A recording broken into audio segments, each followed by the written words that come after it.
everyone, this is Hannah bringing you today's Rocket Miner COVID-19 update. Today in Wyoming we're up to 322 confirmed cases, 119 probable cases, and 254 recoveries. Unfortunately, today we learned that the COVID-19 death count in Wyoming went up. It was at 2, today it went up to 6. Because there were 4 more deaths that were reported by the Wyoming Department of Health. 4 Fremont County residents, all of whom were previously confirmed to have COVID-19, all died yesterday.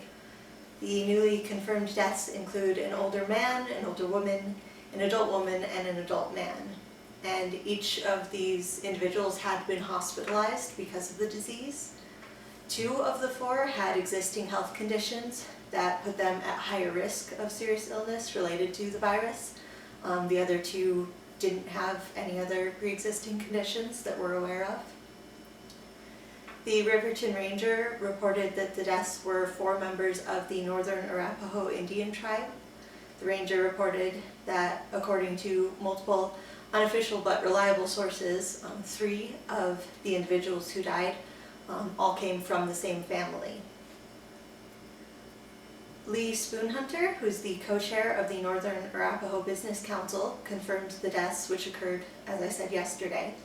Spoonhunter added that when he expressed his condolences to the family and to the tribe, he also added that because of the continuing restrictions on gatherings of more than 10 people, they wouldn't be able to do the normal funerals and ceremonies that they usually would do. He said, because of the restrictions put in place, we cannot mourn together as a family or a tribe and give our people the traditional Arapaho protocols to have our people heal.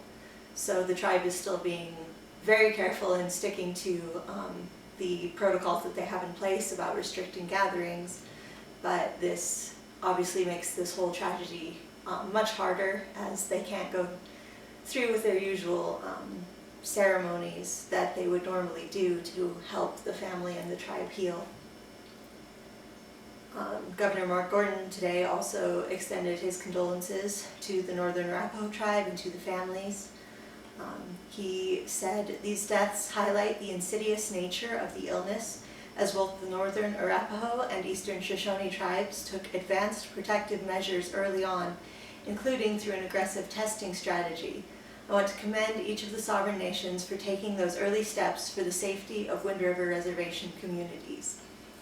And today we actually just shared a story from WyoFile that we got through the Wyoming News Exchange that talked about all of the hard work that the reservation has been doing. The Wind River Family and Community Health Center in Arapaho has the clinic, and they set up a drive-through system of testing. And through some of the strategies they were able to use, they have been doing some of the most testing that's been happening in Wyoming. They were able to offer tests to anyone, any tribal member who wanted it, no matter their age or anything. They were able to give out those tests to anyone who wanted it. And the tribal leaders have also been doing a lot as far as like shutdowns and strict orders about gatherings and people staying at home. Really encourage you to read that story. It was really interesting to see all of the different things that the reservation, the community, and leaders have been doing to protect their community. But it was so tragic to see that story and see how hard they've been working to stop the spread, and then to hear about these deaths today and just realize that, like the governor said, this is such an insidious disease that we can try so hard to do as much as we can to contain it and to protect people, but even then some people will still die. And even, as we said, a few of the people had pre-existing health conditions and some of the others didn't. And this disease does seem to occasionally just kill without regard for people's health or age or anything else, and that needs to be taken into consideration with all of the safety measures that we're putting in place.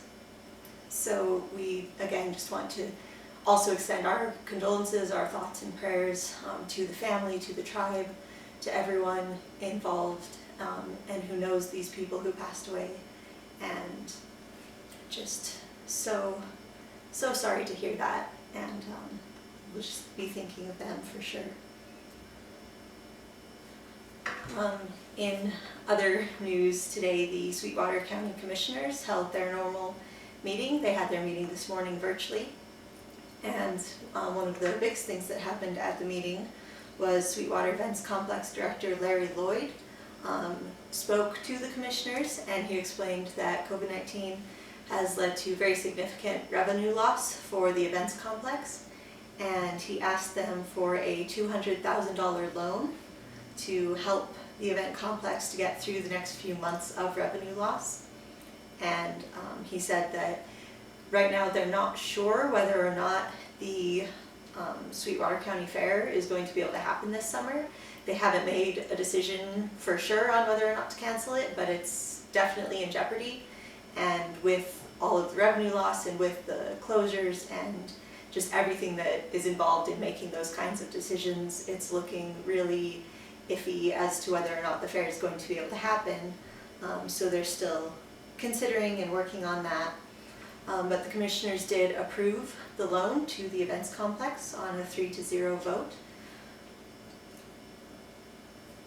Today we also heard an encouraging and awesome story. I love hearing the stories of how our community is coming together and people are supporting each other and supporting all of our healthcare workers through this crisis. Lots of people who own 3D printers have been stepping up all over the nation. They've found ways to print things like face shields with 3D printers, and so anyone who owns one can print these face shields, and we've seen that happen in Sweetwater County, which is really awesome. And today we heard about Zack Pendleton, who lives here, who used his own 3D printer to create 100 face shields that he donated to Memorial Hospital of Sweetwater County.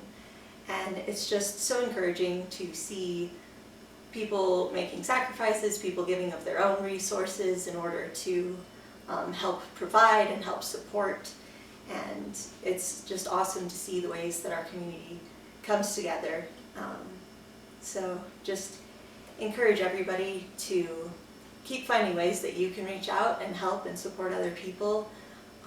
We need our communities, our county, our state, and our whole world to come together to work through this time together. And we just need to keep being kind and empathetic and supportive of each other. Thank you for listening, and we'll keep giving you more updates. Keep checking in. Have a good night.